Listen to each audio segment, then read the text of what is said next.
അധികാരമോഹം ഏവരുടെയും മനസ്സിനെ വലയം ചെയ്തിരിക്കുകയാണ്.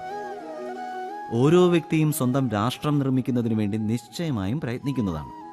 ആ രാഷ്ട്രം കുരുരാഷ്ട്രത്തെ പോലെ വിശാലമായ രാഷ്ട്രമാണെങ്കിലും ശരി, അല്ലെങ്കിൽ നമ്മുടെ കുടുംബം പോലെയുള്ള ചെറിയ രാഷ്ട്രമാണെങ്കിലും ശരി, അധികാരം പ്രാപ്തമാക്കുവാൻ വേണ്ടി നാം എല്ലാവരും നിശ്ചയമായും പ്രയത്നിക്കുന്നതാണ്. എന്നാൽ ഈ അധികാരത്തിന്റെ യഥാർത്ഥ രൂപം എന്താണ്? ഇതേക്കുറിച്ച് നാം എപ്പോഴെങ്കിലും ചിന്തിച്ചിട്ടുണ്ടോ? ഒരു മനുഷ്യന് ധാരാളം ജനങ്ങളുടെ ജീവിതത്തെ സ്വാധീനിക്കാൻ കഴിഞ്ഞാൽ, ധാരാളം ജനങ്ങളുടെ ജീവിതത്തിലുള്ള സ്വാതന്ത്ര്യങ്ങളിൽ നിന്നും നിയന്ത്രണം ഏർപ്പെടുത്തുവാൻ കഴിഞ്ഞാൽ, അവൻ അത്രയും അധികം അധികാരം പ്രാപ്തമാക്കി എന്നതാണ് അർത്ഥം. അധികാരത്തിന്റെ യഥാർത്ഥ രൂപം മറ്റുള്ളവരുടെ ജീവിതത്തിൽ നമ്മുടെ സ്വാധീനം ഉറപ്പുവരുത്തുക എന്നതാണ്.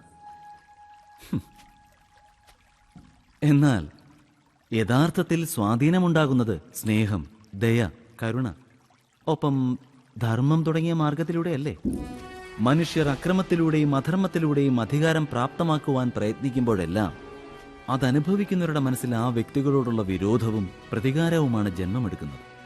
അതിന്റെ പരിണാമം എന്നത് ഇപ്രകാരമായി.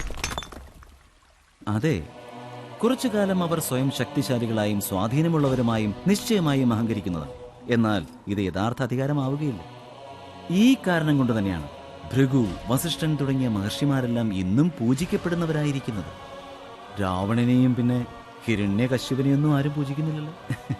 ഇതേക്കുറിച്ച് നിങ്ങൾ നിശ്ചയമായും ചിന്തിക്കേണ്ടതാണ്. സത്യം തന്നെ അല്ലേ ഇത്?